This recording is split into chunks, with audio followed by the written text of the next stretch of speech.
This is verse 17 of the book of Jude.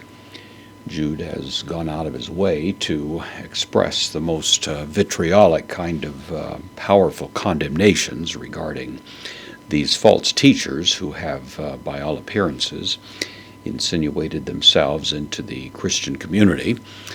They are generally regarded as antinomian, meaning they're trying to twist ideas about the grace of God into license for sinfulness.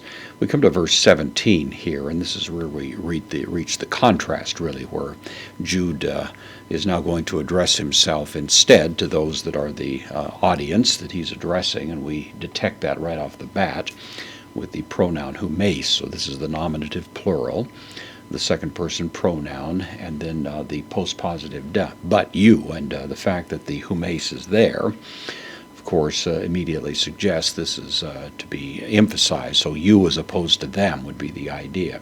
So you, agapetoi, of course the New Testament word that's used for beloved, based on the word agape. So, but you, beloved, and then the principal verb here, nestheta.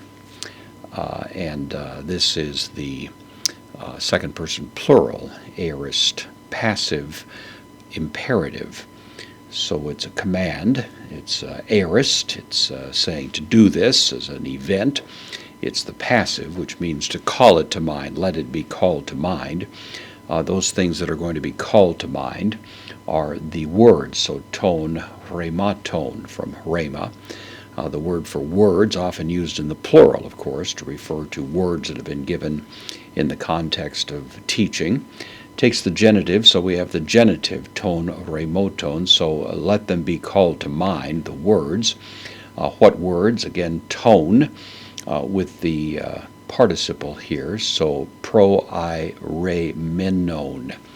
This is from pro-areo. It means spoken beforehand. Areo is from a root verb, which means to speak. Much less common, of course, in the New Testament than lego, let's say, but nevertheless it's used, and here we have it.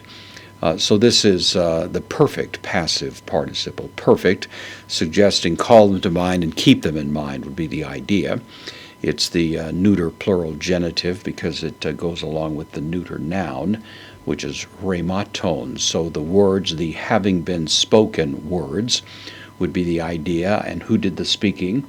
Hupo, preposition, takes the genitive, and when it does, it means by. So the words having been spoken by, ton apostolon.